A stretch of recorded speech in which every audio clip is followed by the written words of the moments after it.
Good afternoon and welcome to the Real Estate Marketing Podcast. I'm Adam Small, and today we have a couple of special guests in the room with us. First off, we have Kimberly Small from Agent Sauce. Hi, Kim. How are you? Doing great. Great. And then we have Whitney Vredenburgh from Nested Spaces. How are you today? Hi, how are you? Doing great today, doing great. So today we're going to be interviewing Whitney, and Whitney is with Nested Spaces, like I said, and she is a home staging expert. So we're going to learn a lot about home staging today. Whitney, why don't you just start off by telling us a little bit about yourself and how you got into home staging? Sure. So I started Nested Spaces around 2 years ago and always had an interest in decor and design and beautiful spaces. I have a background in corporate marketing and communications and was looking for a change from that lifestyle. And my mom was in real estate for 20 plus years. And over that course of that time, I kind of saw what sold and what didn't and why. And pretty spaces sell much better than empty spaces, right? Yeah, and it really intrigued me because it's more than just fluffing pillows. There's a psychology behind staging. Okay. And so I got certified through Home Staging Resource, hsr.com. Okay. I didn't even know that there were certifications for that. So we'll have to talk about that in a minute. Go ahead and finish. Sorry. Sure. And really just got certified. It was a lot of just, I knew what I needed to know, but it was reinforcement with the certification, and it was a great training. But from that, I built a website. I staged a couple homes for free just to get my name out there. Right. Then it really kind of took off from there. So great. So let's talk about the certification a little bit. So are most stagers certified, or all of them? Should they be? There are a couple of different certification programs, and it's great that we have options. I'm a member of RESA, which is the Real Estate Staging Association. Okay. And it's an industry group, and they provide recommendations on where to go to get trained. Right. And so there are currently two fully recommended training programs in the U.S., and one is Home Staging Resource. And what's really nice about the training is that you can do most of it online. Okay. So you can do it, as you're getting your business up and running, as you're building your website. And then to follow up on that online training, you can then meet with a mentor stager. So I chose to meet with my mentor stager, who is in Peoria, Illinois. So it was a great just reinforcement for me on why I was doing it, and that I was doing kind of the correct steps. And it also gave me a lot of material. So that is actually open to realtors and folks that are interested in starting their own staging business. Nice. So the association is open to realtors and people that are right? Correct. And so is the training as well. Training too. Nice. Yeah, Very from HSR. So great. Yeah. So along those lines, certification is always a feather in your cap, or something important to look at. So what other things should real estate agents look at when they're looking to stage a home or looking to hire a stager, is probably what I should be saying. Yeah, so if you're looking to hire a stager, I would first make sure that you like what the stager does. So take a look on their website, right? And see, most stagers will have a portfolio page, or they'll have a social media account, and you can kind of flip through and see what their style is, right? And see what their background is. And if that appeals to you, then I would say reach out to that person and see if they're a good personality fit, because every realtor has different needs and different styles of working. Well, and they're working with different people and that sort of stuff as well, so you want to make sure that's a fit too, right? Yeah, and you want to make sure that of course they're a good fit with your clients, and they're a good fit with you, and that they are part of your team. Like, I love it when a realtor introduces me and they're like, this is Whitney and she is a part of my team, she's my stager. Right. And it's very similar to how most, if not all, realtors will use a photographer. Right. Hey, this is so and so, and he's part of my team, he's my photographer. So that's how I feel like the industry is evolving. that, agents have these team members. Right. Hey, here's Kimberly, and she's part of my team. She's from Agent Sauce. Mm-hmm. So it's along those lines. So it's a working together as a unit instead of, I hired a stager and they better get it right. It's a partnership. Right? Exactly. Yeah. And so every time before I do a consultation or a vacant stage, I follow up with that agent and I say, hey, so anything I should be aware of Mm-hmm. with the house, with the clients, and did you have any ideas, anything you want me to implement into the home? Right. And that just gives me kind of a foundation of what to go off of. And some agents never have, an opinion, a recommendation, and Mm-hmm. others do. So it's fun to work with different agents to kind of feel out what they want for each property. Right. Right. Interesting. So kind of along those lines, you have your ideas, obviously, and you know what you're going to be doing, and agents may or may not have their own ideas. So what exactly does it mean to stage a home? And what can an agent expect from that, or a homeowner expect in that? I love that the staging industry gives options. So depending on the property, the homeowner's needs, the agent's needs, there are a couple different things that we can provide. Most agents will have stagers come out and do a consultation prior to the pictures and the listing going live. And that's really important. So, well, it doesn't do you any good to take the pictures before you stage the home, right? Right. And I heard a stat that something along the lines of, and I don't have a source, but 90% of buyers go online to view properties, and that makes their decision about whether they're going to see the home in person. Whether they're going to view it or not, right? That's actually from NAR, Okay. And they've been touting that for a few years, and it's been interesting to watch because it started out, it was like, when they first started putting it out, it was like in 82 or 83%, and it's just slowly crept up over the last few years to where it's into that 90 range that all home searches start online.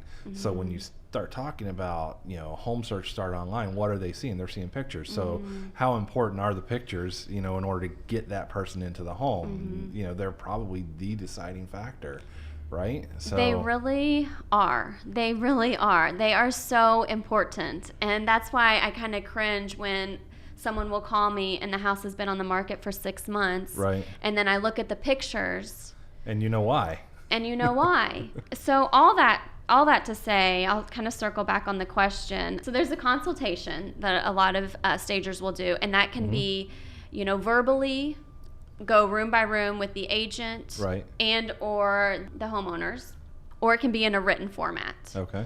So that's one option, the consultation. Another option is vacant staging. So if the home is vacant, then realtors and sellers will invest in staging at least some of the main living areas of the home. It softens the space, it makes it warmer, it makes it more inviting, it makes it feel like a home. Well, and it also makes it easier for somebody to walk in and imagine themselves in it. And picture right? themselves as opposed in it, to an empty room where you gotta, use your own imagination and say, well, this could go there and all that, as opposed to having it already laid out and you see the functionality, the useful and the hominess of it, right? Correct. So. And there's something really to that, because your eye is like recognizing that this space could be, their home. Right. And, this is where the kitchen table is, but my kitchen table could be right here. Right. And then they start picturing their family around the table. And so it is a really emotive process. Right. So vacant staging is the second option. And the third option is an occupied stage. And that's where the sellers are living in the property and they need new or additional pieces of furniture to kind of complete accent it. The look. Yes. Right. So that could be artwork. It could be decor. It could be a couch and chairs. Right. And then that's really the third, but you have varying ranges of that. So, let's say a homeowner just wants to rent a couple pieces of decor or artwork or furniture. That's available as well. So it kind of runs the gamut, which is really nice, depending on budget and need. Okay, so let me ask you this. Do you ever walk into a place and go, that has got to go, that piece has got to get out of here, we've got to get rid of some of this stuff? How does that work? There's a lot of truth and grace. Okay. Not sure I know what you mean by that, So but let's go try there. to be, when I walk in, I explain the process to the seller or their agent, and I say, hey, I'm here and I'm providing you a recommendation, and this is not a judgmental recommendation. Right. So, you may be at a place in your life where you don't have time to do X, Y, and Z, and that's why I'm here. So don't feel bad. So when I do walk in and I see that piece of furniture, I say, we really need to store that, or let's donate that, So it does happen. Yes, it does happen often. And the other big thing I see quite a bit is just paring down and decluttering. Right. And, that's huge. Well, it's funny you say that. I remember when I bought my first home, talk about decluttering, walked in and there was an entire wall. It looked like a shrine dedicated to this woman's daughter, the woman that owned the home, and it wasn't just like 3 or 4 pictures on the wall. It must have been 100 pictures of her daughter, who was only like 8 or 9 years old, on the wall, and it was hard for me to see past it, but ended up buying it anyway. Anyhow, it didn't stop you too much. No, but it was hard for me to see past it, and here I am, 20 years later, and I still remember that, so it stuck out, not in a real positive way. But you talk about depersonalization a little bit there, and decluttering is what you actually said. So I felt like that could have probably been removed. So yes, a lot of times I encourage folks to store all personal pictures. Like you said, there shouldn't be a shrine to a pet or a family or a child. And while I appreciate any religious symbols that you may have up in your home, store those. Store those. Just because you are selling a product, you are not selling your home or your lifestyle. You are selling a product, and the product is a very neutral property. Right. Exactly. So one of the things, I've always seen, I've never used a stager myself, but I've always heard from a cost benefit analysis that it may be a little tough for some people to swallow that pill when they're like, I got furniture or whatever. So how do you get agents and even home buyers on board with that concept? How do you educate them about the benefits of staging and why it should be done, why it's going to work out well for them? So we talk a lot about days on market. And of course, homeowners are thinking about the investment of staging and how much it's going to cost up front, because moving is expensive.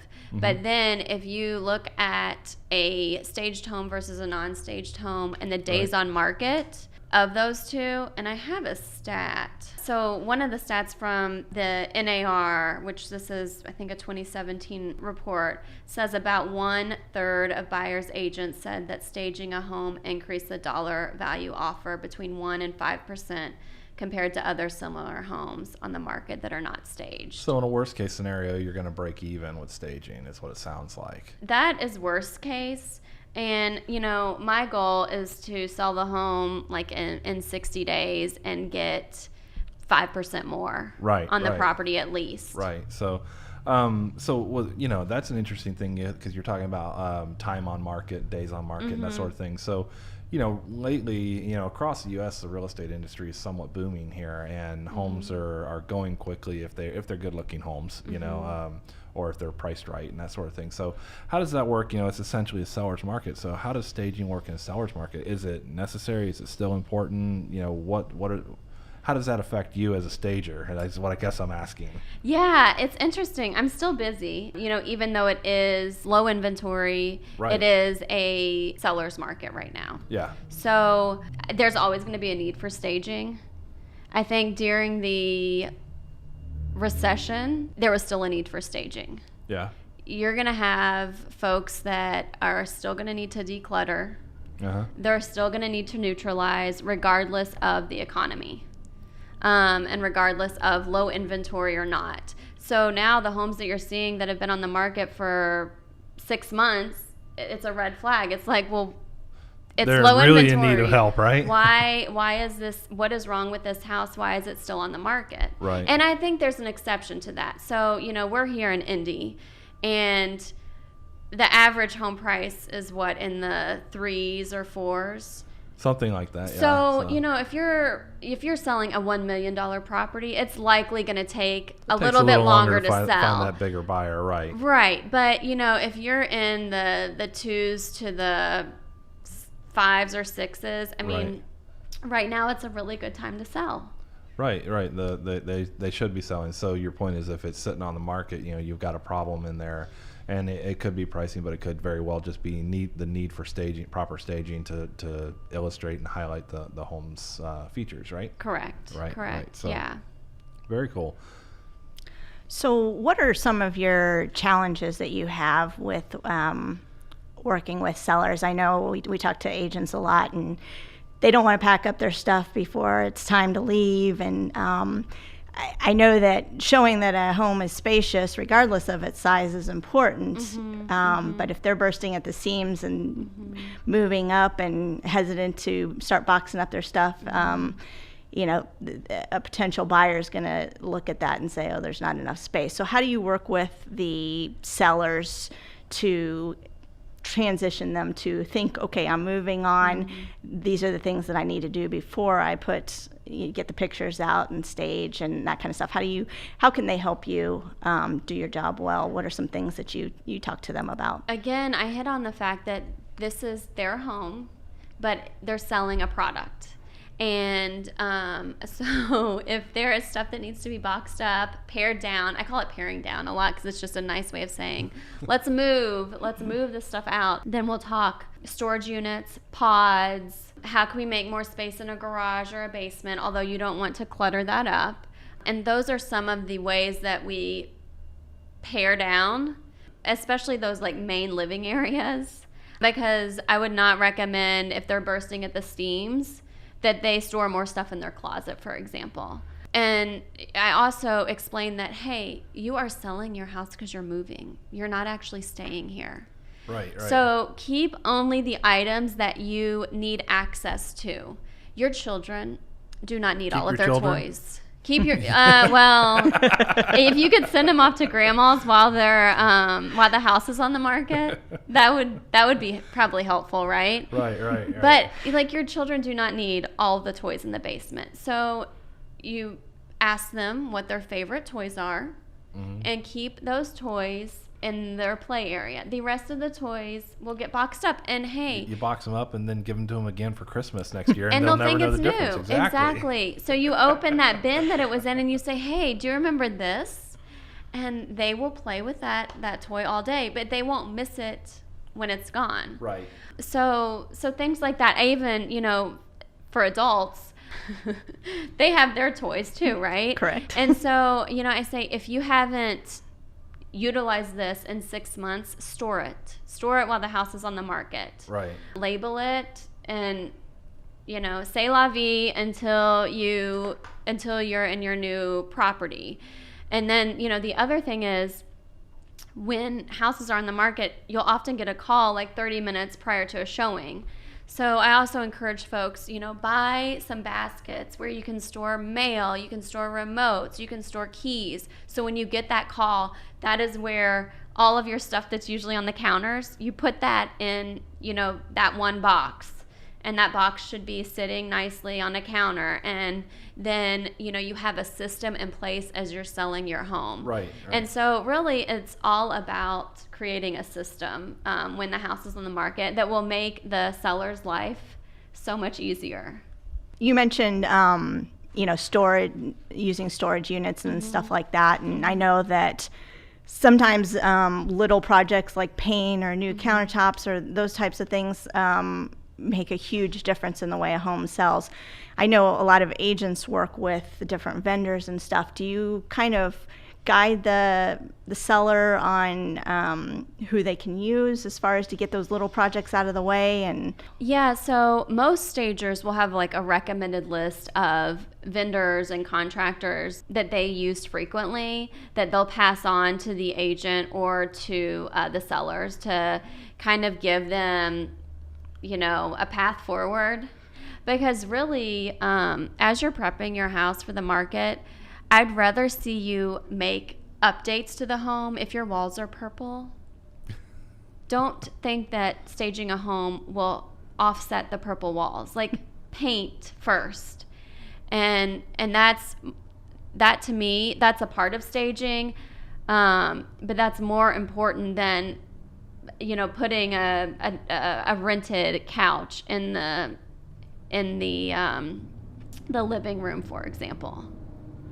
So you've talked about renting items to the seller to better fit their space, showcase their space, make it look bigger and more appealing. How does that work? Do you rent by piece? Do you rent by time frame that it's in the home? How does that work? So most stagers have inventory either like in a storage unit or warehouse, and they can pull lots of different things for the seller.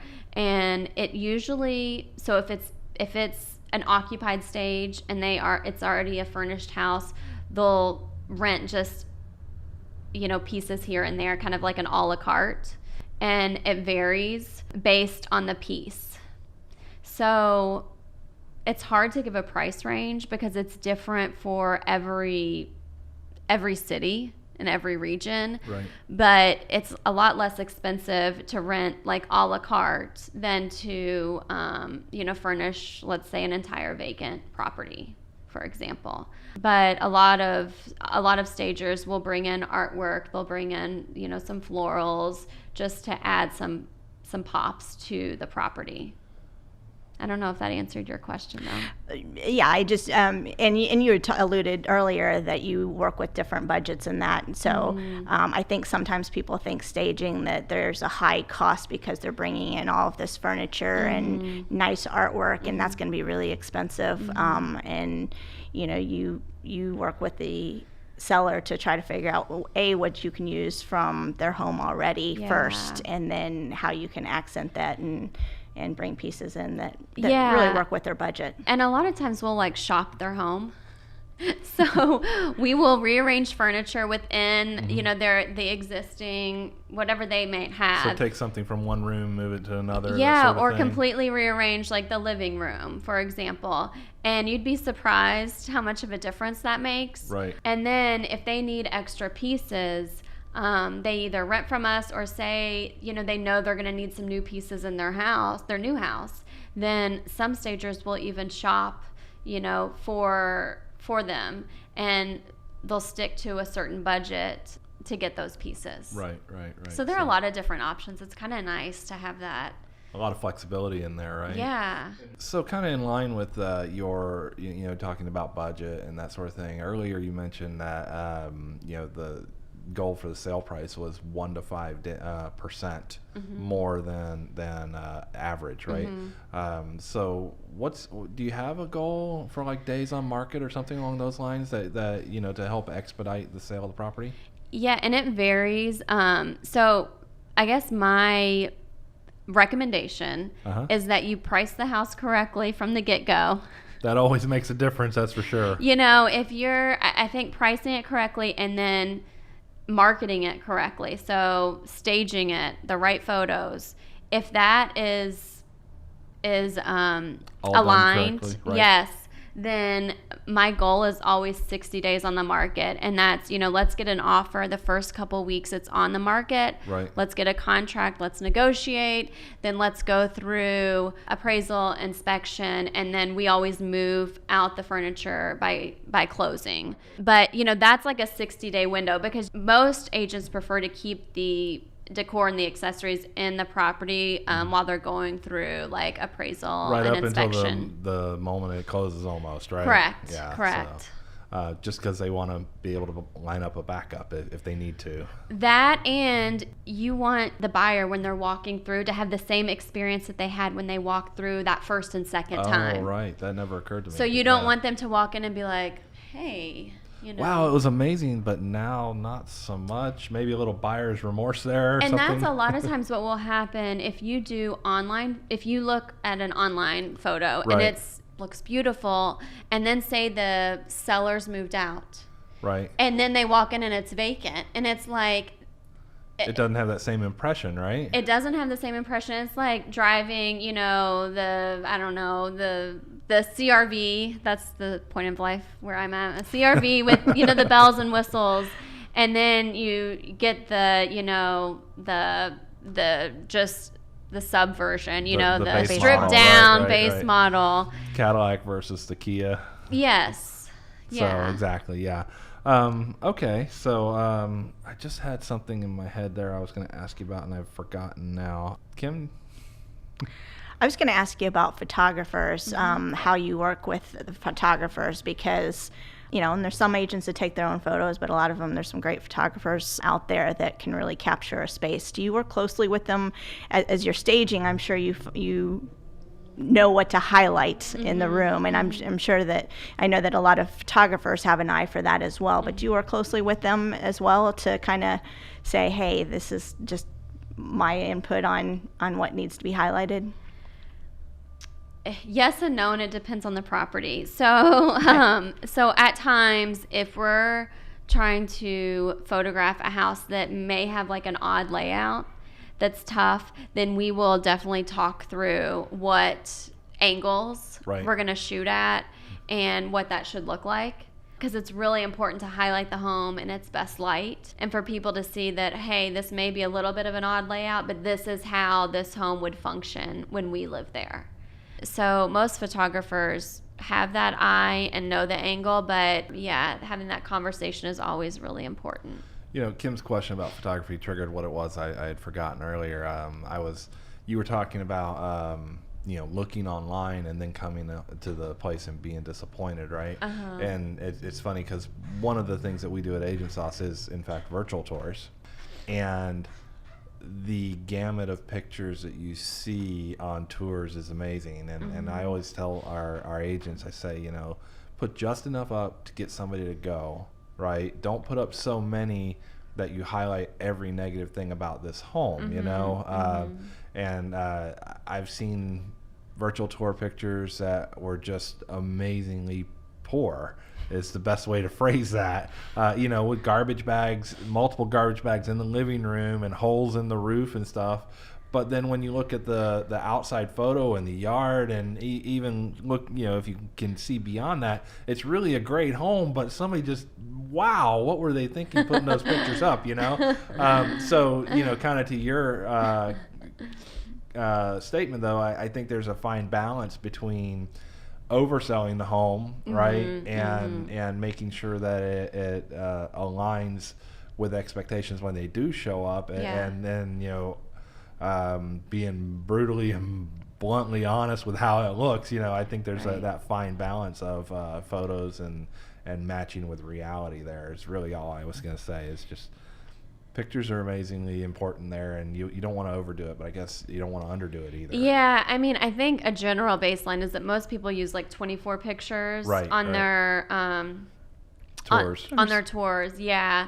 And I think that typically does the house justice. Now, if the property has like acreage or, barns or, a pool house, all that stuff, then it may be a little different, but I think generally speaking 24 is a good number to kind of showcase the property's best features. Right. So every industry has their misconceptions. Anything you want to talk about that you think people, when they hear the word stager, they have their thoughts and that you might want to address? HGTV has been great for staging. It's brought more awareness about the industry. But, when you're watching a show, you see like a minute max of, a couple people bringing in furniture and fluffing pillows. And it's really, it's led to some misconceptions about staging.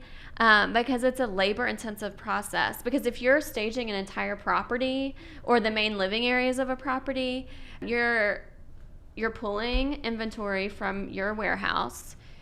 You have movers that load everything onto a truck. Then you have movers that unload everything onto a truck. And then you're basically moving in and creating, it's a a full home. move-in process, right? Yeah. So you're steaming linens. You're, for the bedroom. You are making sure that there's kind of a story, like a theme throughout each room that starts in the entry, goes to the living room, the kitchen, and into the master. And I highlight those rooms because that's where most folks focus on. And a kitchen sells a home. Right. But typically for staging, you're going to see the majority of staging in a living room, a kitchen, the eat-in area, because those are the most important rooms of the home, and then also in the master suite. Right. So that's kind of the focus area for staging. But, a lot of times it'll cover dining rooms and offices and things like that. But it's kind of interesting that, people are like, oh, I want to be a stager. It sounds so much fun. And it is fun and it's creative, but, there's a lot of moving parts behind the scenes. You said that HGTV has created a misconception there, right? Mm-hmm. Another area I think where they've created a misconception is that, you get the house staged up and you have that open house and you get the offer right then and there. So you put the for sale sign out front or open house sign. Exactly. And then you get 3 full price offers. Exactly. Right there, so it's that easy, right? Mm-hmm. So, but that's TV for you, right? That is. And, it's interesting because we give millennials a really hard time, but I'm gonna add to it. I feel like they've not watched gonna stop you, huh? so much HGTV, and I think I fall into the millennial bucket. But when they come into a home, they expect it to be turnkey, right? And to be staged perfectly. And if there's a light fixture that looks like a chandelier or something, and there's nothing there, they're like, what's that for? Well, it's next to the kitchen. It's either the dining room or the eat-in. Right. Well, what would you put there? Well, a round table with chairs or a rectangular table with chairs. And it makes me laugh because that's why I'm in this business, because I can visualize all of it. But some people can't. And so that's what we're doing. That's what we're helping people with. Cool.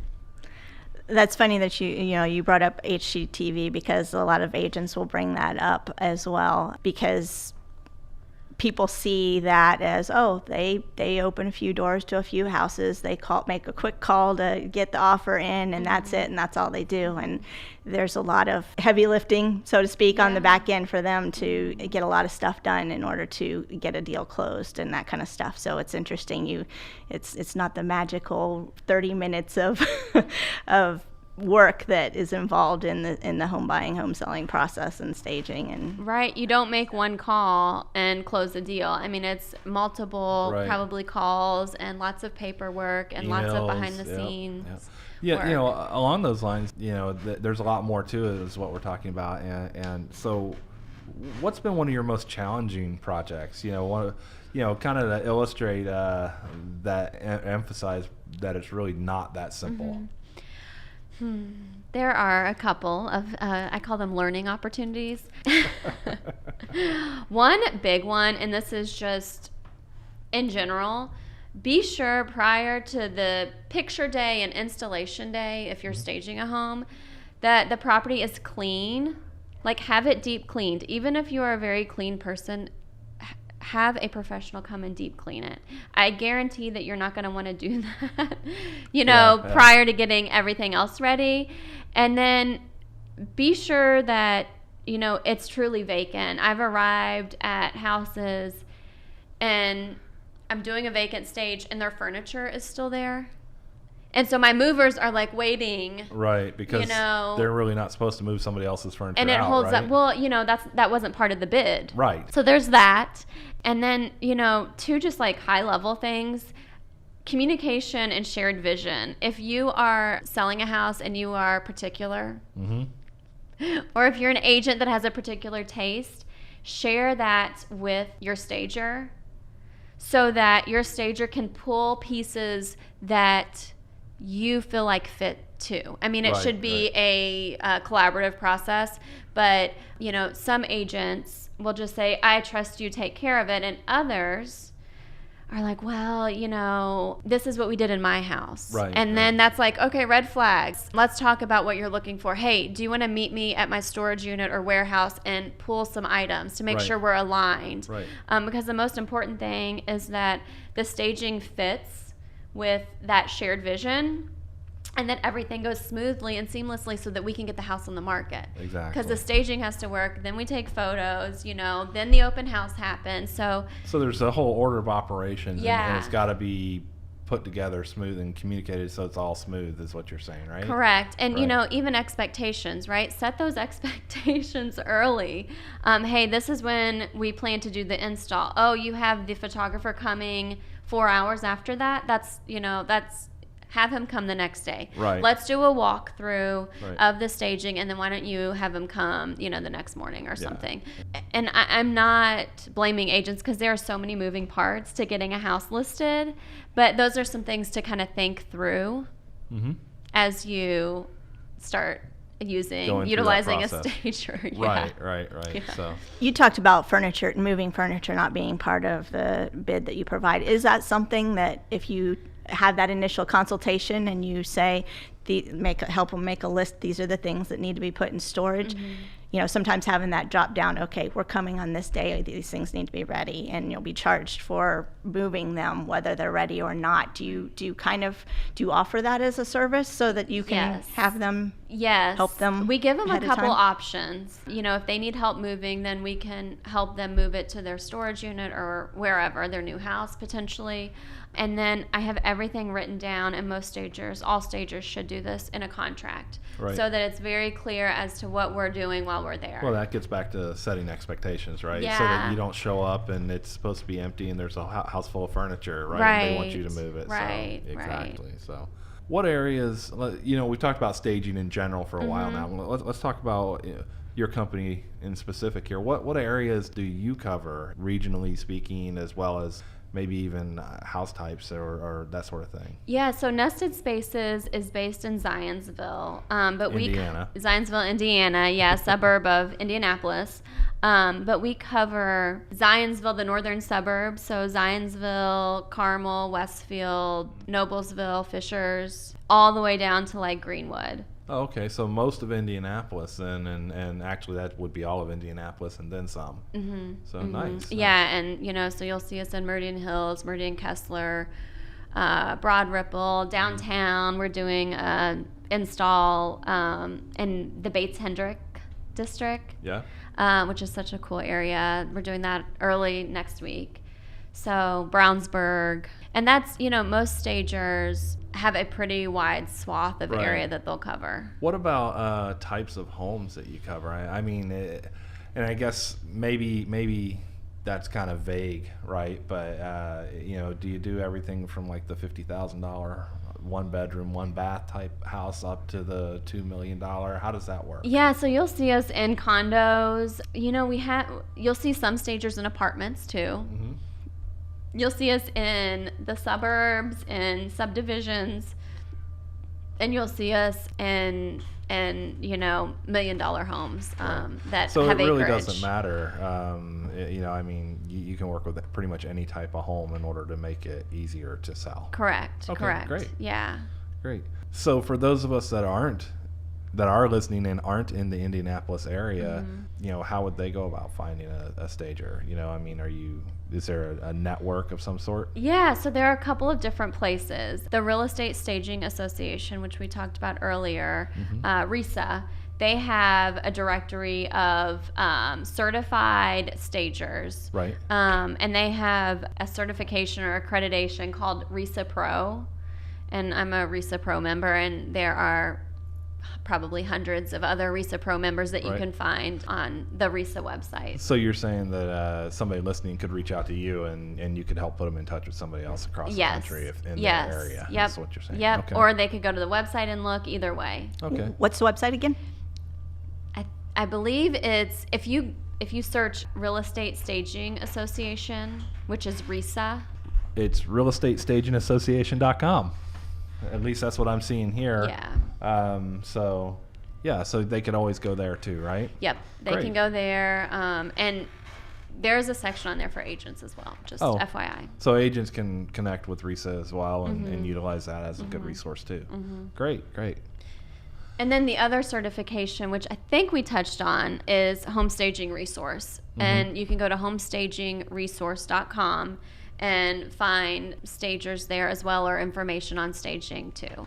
Nice. So both are handy Cool. resources. Yeah. Always good to have those resources. So, well, I think I'm about out of questions. Kim, do you have anything more that you want to ask or add? I think that's all the questions I have. I've had the opportunity to see your work, talk to some of the agents you've worked with. You do some great stuff. If people want to check out your work, nestedspaces.com, correct? Yes, nestedspaces.com, and they can find me on Instagram and Facebook, Nested Spaces. Well, hey, why don't you go ahead and put your Instagram handle and Facebook out there? I guess you just said Nested Spaces, so it's Instagram is at Nested Spaces. It's at Nested Spaces for Instagram, and then Facebook is Nested just Spaces. search for Nested Spaces. Yep. Okay, great. Yep. All right, Whitney, you got anything else you want to add? Thanks for having me. Yeah, This thanks was for fun. coming. It was good. Really enjoyed it. I'm surprised we come up on 3/4 of an hour. It's probably our longest podcast yet. So Is it really? It is, yeah. So, well, hey, thanks for listening. Whitney, again, thank you very much for joining us. And if you do want to connect with Whitney, she just said Facebook, Instagram, or nestedspaces.com. And if you want to learn more about Agent Sauce, you can check us out at agentsauce.com or contact us at info@agentsauce.com. Thanks for listening and have a great day.